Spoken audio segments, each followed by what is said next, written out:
Shalom, saudara yang dikasih Tuhan, kita berjumpa kembali di small group kita pekan ini.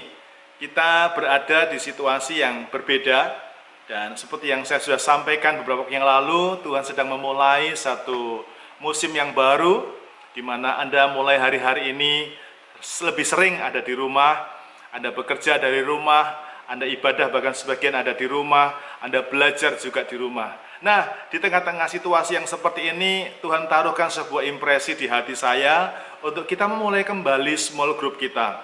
Sebab kita membutuhkan iman. Tanpa iman, tidak mungkin kita berkenan kepada Tuhan. Amin. Nah, di tengah-tengah situasi yang seperti ini, Tuhan berikan sebuah pesan buat saya bahwa ada satu hal yang perlu Anda dan saya lakukan di situasi seperti ini, yaitu mengenal jalan Tuhan. Itu sebabnya small group kita di pekan ini, kita akan belajar sebuah seri yang disebut dengan seri Jalan Kehidupan. Nah, untuk memulai bagian dari small group kita kali ini, kita akan membaca bersama-sama di dalam Yohanes pasal 14 ayat yang ke-6. Mari kita akan membuka Alkitab kita bersama-sama. Pastikan setiap saudara membuka Alkitab ya. Oke, mari kita akan baca bersama-sama. 2, 3. Kata Yesus kepadanya, "Akulah jalan dan kebenaran dan hidup. Tidak ada seorang pun yang datang kepada Bapa kalau tidak melalui Aku." Amin. Saudaraku, siapa itu jalan kehidupan? Itu menjadi pertanyaan kita. Yesus berkata, "Akulah jalan." Kehidupan ini memang seperti peribahasa berkata, ada banyak jalan menuju Roma. Tetapi hanya ada satu jalan kehidupan yang bisa menuntun saudara dan saya untuk sampai kepada sorga.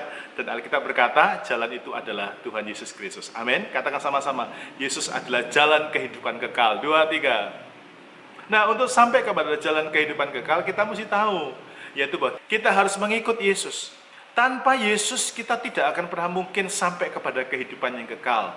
Itu sebabnya, satu hal yang kita renungkan bersama-sama, bagaimana kita bisa tetap berada di jalan kehidupan ini. Ya, bagian ini kita akan memulai dengan bertanya, bagaimana supaya kita tetap berada di jalan kehidupan ini. Mari kita renungkan satu bagian kembali dari firman Tuhan yang diambil dari Mazmur pasal 1 ayat 1 sampai dengan ayat yang ketiga. Karena itu saya ingin ajak saudara untuk membuka Alkitab. Ya, kali ini kita buka Alkitab sama-sama, meskipun mungkin di slide ini, di layar ini akan ada firman Tuhannya, tetapi saya ingin ajak setiap saudara untuk membaca ayat ini sama-sama.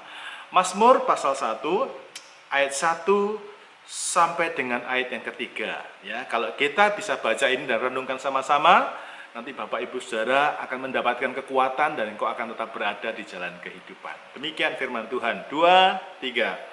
Berbahagialah orang yang tidak berjalan menurut nasihat orang fasik, yang tidak berdiri di jalan orang berdosa, dan yang tidak duduk dalam kumpulan pencemooh. Tetapi yang kesukaannya ialah Taurat Tuhan, dan yang merenungkan Taurat itu siang dan malam. Ia seperti pohon yang ditanam di tepi aliran air, yang menghasilkan buahnya pada musimnya, dan yang tidak layu daunnya. Apa saja yang diperbuatnya berhasil. Amin. Kita akan bisa tetap berada di jalan kehidupan kalau saudara tahu alasannya engkau ada di jalan itu. Alkitab mencatat dari Mazmur pasal 1 ayat 1 sampai 3, ini merupakan sebuah alasan mengapa Anda dan saya harus ada di jalan kehidupan. Ya, Tuhan membawa saudara di jalan kehidupan ini karena ada alasannya. Alkitab berkata demikian, ayat pertama, "Berbahagialah orang yang tidak berjalan menurut nasihat orang fasik." Ya, yang tidak berdiri di jalan orang berdosa, dan yang tidak duduk dalam kumpulan pencemooh. Saya menggambarkan ayat 1 ini adalah sebuah jalan orang pencemooh. Ada jalan selain jalan Tuhan, itu adalah jalan orang berdosa, jalan yang menuju kepada maut. Tetapi Alkitab mencatat dalam ayat yang ke-3, ini merupakan alasannya. Ia akan seperti pohon yang ditanam di tepi aliran air. Ya, saudara, orang yang hidup di jalan kehidupan, hidupnya akan seperti pohon yang ditanam di tepi aliran air. Yang kedua, Dia akan menghasilkan buah pada musimnya. Amin. Ada orang-orang yang kalau digambarkan seperti pohon, dia sudah lama ditanam. Ya, dia sudah lama tumbuh, tapi tidak menghasilkan buah pada musimnya. Kenapa bisa? Karena dia nggak berada di jalan kehidupan. Tapi dia berada di jalan kematian. Maka dia lambat laun sedang menuju kepada kematian. Nangkep di sini? Berikutnya, mengapa kita mesti ada di jalan kehidupan? Yang ketiga, dan yang tidak layu daunnya. Dikatakan, apa saja yang diperbuatnya pasti berhasil. Sudah mau lihat? Orang yang berhasil, apa saja yang diperbuatnya berhasil, dikatakan, dia seperti pohon yang daunnya ya tidak pernah layu. Ini alasannya. Nah, bagaimana caranya supaya kita tetap ada jalan kehidupan? Kita baca ayat yang kedua bersama-sama. Yuk, 2, 3. Tetapi yang kesukaannya ialah Taurat Tuhan, dan yang merenungkan Taurat itu kapan? Siang dan malam.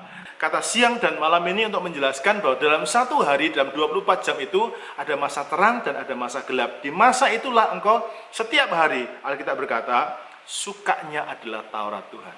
Orang yang tetap hidup di jalan kehidupan adalah orang yang kesukaannya ialah Taurat Tuhan. Anda tahu kalau Anda suka ya akan sesuatu, Anda akan berulang-ulang melakukannya. Amin. Misalnya, wah aku ini suka rujaan, setiap hari Anda akan makan rujak. Oh, saya ini suka tempe goreng, saudara setiap hari akan bikin tempe goreng. Oh, saya ini suka ayam goreng, maka setiap saat engkau akan makan ayam goreng. Karena apa? Itu kesukaan saudara. Nah, Alkitab berkata, kalau engkau mau tetap dalam jalan kehidupan, maka yang harus Anda dan saya lakukan adalah kesukaanmu adalah Taurat Tuhan. Bukan hanya suka membaca, tapi Alkitab berkata, engkau juga suka merenungkan Taurat itu siang dan malam. Kiranya firman Tuhan ini menjadi kekuatan buat saudara. Di tengah-tengah situasi ini jangan takut, Tuhan menyertai saudara.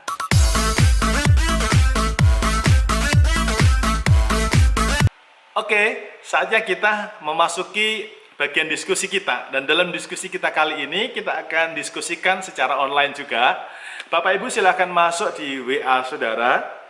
Kemudian di bagian WA saudara ada gambar mic, ya, gambar mikrofon di bagian pojok kanan bawah. Nah, Bapak Ibu silahkan tekan, ditahan, kemudian sampaikan berkat apa yang Anda dapatkan dari small group kita hari ini. Misalnya seperti ini. Saya Gersom Hadi Santoso, saya diberkati dengan materi small group pada hari ini. Yaitu berkat yang saya terima, misalnya Anda sebutkan, Anda ucapkan apa? Oh, saya belajar mengenal jalan Tuhan, bahwa ternyata jalan Tuhan itu seperti ini, seperti ini. Kemudian lepaskan dan bagikan. Nanti host Anda dan semua bisa membaca, di grup bisa membaca pesan-pesan yang masuk, dan berkat saudara akan dikirimkan oleh para host kepada saya di Sekretariat Alpha Center. Kiranya diskusi ini menarik. Dan di akhir dari small group kita, nanti host akan memimpin dalam doa bersama-sama dan semua sehati untuk satu di dalam doa. Selamat berdiskusi, Tuhan Yesus memberkati dan Shalom.